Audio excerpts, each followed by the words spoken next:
Hai sahabat sukses, nah kembali lagi bersama saya. Dalam video kali ini saya akan berbagi FR atau bocoran SKB CPNS Tenaga Kependidikan untuk semua guru. Jadi hingga hari ini ya, hari ke-24 September 2020. Langsung saja ke FR-nya. Jadi yang pertama adalah berkaitan tentang PTK. Ini kaitannya antara variabel bebas dan terikat. Lagi sebentar saya sajikan dalam bentuk contoh soal. Yang kedua adalah persyaratan kisi-kisi yang dibuat oleh guru. Nah, itu poin-poinnya saya akan bahas lagi sebentar ya. Dan yang ketiga ini adalah kaitannya manfaat hasil penilaian formatif. Dan yang keempat adalah peranan teknologi atau TIK dalam pembelajaran. Yang kelima adalah contoh implementasi peran TIK dalam pembelajaran. Nah, langsung saja ke soalnya ya. Nah, soal nomor 1. Jadi di sebuah sekolah dalam satu kelas terdiri dari 26 peserta didik yang kemampuan belajarnya beragam. 7 peserta didik tampak sangat menonjol bagus dalam memahami pelajaran. Sementara ada 6 peserta didik yang kemampuannya sangat kurang dalam memahami pelajaran. Sedangkan sisanya biasa saja. Nah, 7 peserta didik yang menonjol bagus kadang justru mengganggu temannya yang belum memahami pelajaran. Jika akan dilakukan penelitian untuk perbaikan pembelajaran, variabel terikat yang sesuai dengan kondisi kelas tersebut adalah A. Model pembelajaran, B. Pemahaman, C. Jumlah peserta didik, D. Kesulitan belajar, E. Kemampuan belajar. Oke, kita akan cek jawabannya bersama-sama. Opsi yang benar adalah opsi B, pemahaman. Jadi sebelum ke pembahasan, alangkah baiknya saya akan memberikan penjelasan mengenai apa itu variabel bebas dan variabel terikat. Nah, yang pertama variabel bebas. Di sini variabel bebas sering pula disebut sebagai variabel penyebab atau independent variable. Pengertian variabel bebas yaitu variabel yang mempengaruhi atau yang menyebabkan terjadinya perubahan. Dengan bahasa lain yang lebih mudah, variabel bebas yaitu faktor-faktor yang nantinya akan diukur, dipilih dan dimanipulasi oleh peneliti untuk melihat hubungan di antara fenomena atau peristiwa yang diteliti atau diamati. Nah, sedangkan variabel terikat di sini adalah variabel terikat sering pula disebut sebagai variabel tergantung atau dependent variable. Variabel terikat merupakan faktor-faktor yang diamati dan diukur oleh peneliti dalam sebuah penelitian untuk menentukan ada tidaknya pengaruh dari variabel bebas. Nah, dalam sebuah desain penelitian, seorang peneliti harus mengetahui secara pasti apakah ada faktor yang muncul ataukah tidak muncul atau berubah seperti yang diperkirakan oleh peneliti. Nah, berkaitan dengan hal tersebut jadi dapat saya bahas variabel yang terikat yang sesuai dengan kondisi kelas tersebut adalah pemahaman. Melalui penelitian akan dapat diukur bagaimana upaya yang dilakukan oleh guru dalam rangka meningkatkan pemahaman peserta didik.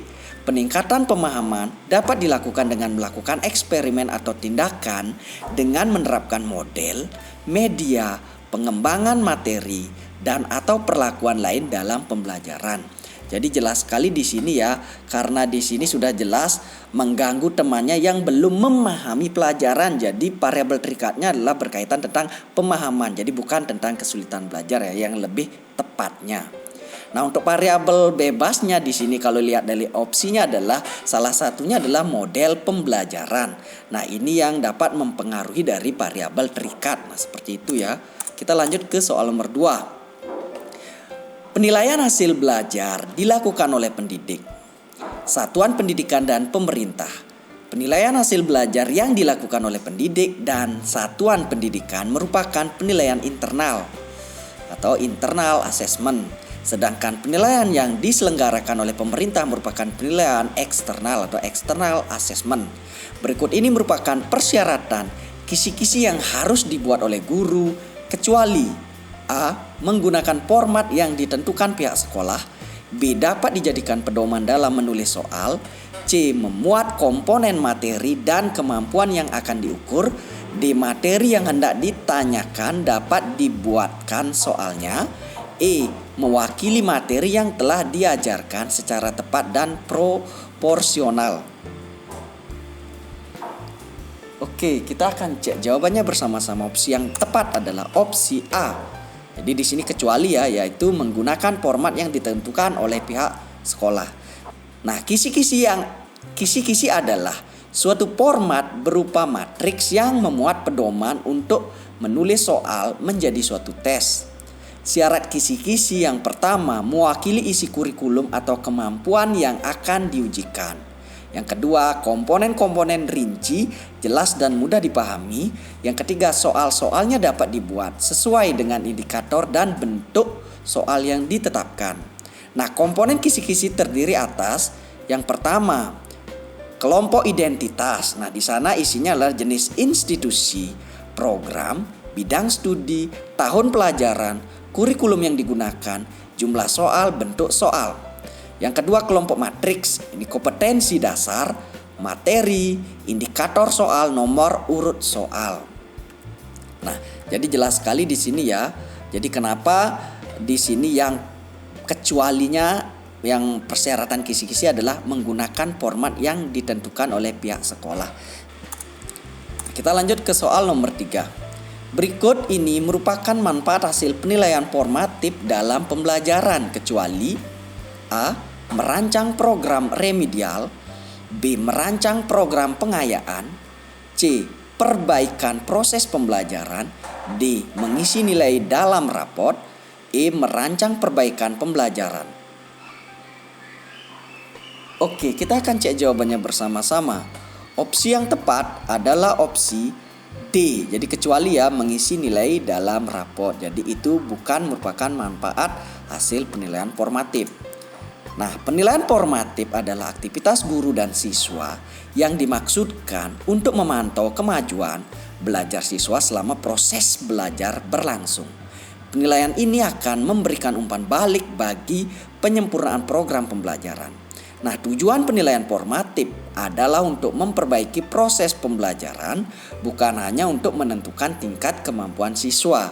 Selain itu, penilaian formatif bertujuan untuk memperoleh informasi mengenai kekuatan dan kelemahan pembelajaran yang telah dilakukan dan menggunakan informasi tersebut untuk memperbaiki, mengubah atau memodifikasi pembelajaran agar lebih efektif dan dapat meningkatkan kompetensi siswa. Hasil penilaian formatif ini bermanfaat bagi guru dan siswa. Manfaat bagi guru yaitu guru akan mengetahui sejauh mana bahan pelajaran dikuasai dan dapat memperkirakan hasil penilaian sumatifnya nanti.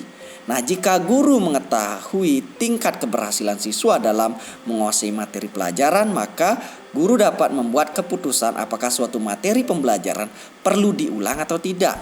Nah, jika harus diulang, maka guru juga harus memikirkan strategi pembelajaran yang akan ditempuh. Ini jelas ya. Kita lanjut ke soal nomor 4. Berikut ini merupakan peranan teknologi informasi dalam pembelajaran kecuali A. Alat produksi dan penyaji materi pembelajaran, B. Pendistribusi materi pembelajaran, C. Penilai pembelajaran, D. Media kolaborasi pembelajaran, E. Pelaksana pembelajaran. Oke, kita akan cek jawabannya bersama-sama. Opsi yang tepat adalah opsi E. Pelaksana pembelajaran. Ini kecuali ya, bukan peranan dari teknologi informasi. Nah, peran TIK dalam pembelajaran yang pertama, peran tambahan atau namanya suplemen. Peran guru tentunya akan senantiasa mendorong, menggugah atau menganjurkan peserta didiknya untuk mengakses materi pembelajaran melalui TIK yang disediakan. Nah, peserta didik pun akan memiliki tambahan pengetahuan dan wawasan lebih bila menggunakan TIK tersebut. Yang kedua, peran pelengkap, komplement. Materi pembelajaran melalui TIK diprogramkan untuk menjadi materi pengayaan yang bersifat remedial bagi peserta didik di dalam mengikuti kegiatan pembelajaran konvensional. Yang ketiga adalah peran pengganti atau substitusi. Tujuannya adalah untuk membantu mempermudah para siswa mengelola kegiatan pembelajaran sehingga para siswa dapat menyesuaikan waktu dan aktivitas lainnya dengan kegiatan pembelajaran.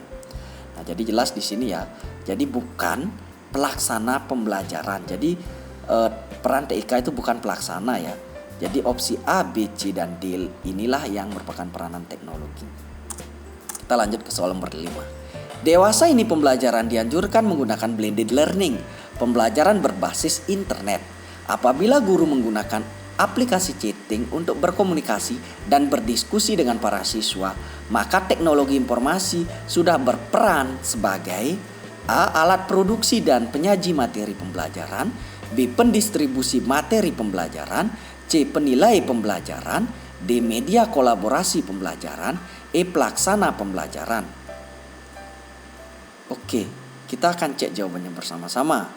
Jadi di sini adalah opsi yang tepat adalah peranannya adalah D. Media kolaborasi pembelajaran. Jadi sesuai konteksnya ya. Nah, teknologi berfungsi sebagai bahan dan alat bantu untuk pembelajaran. Dalam hal ini, teknologi dimaknai sebagai bahan pembelajaran sekaligus sebagai alat bantu untuk menguasai sebuah kompetensi berbantuan komputer. Dalam hal ini, posisi teknologi tidak ubahnya sebagai guru yang berperan sebagai fasilitator, motivator, transmitter, dan evaluator. Jadi jelas sekali di sini ya.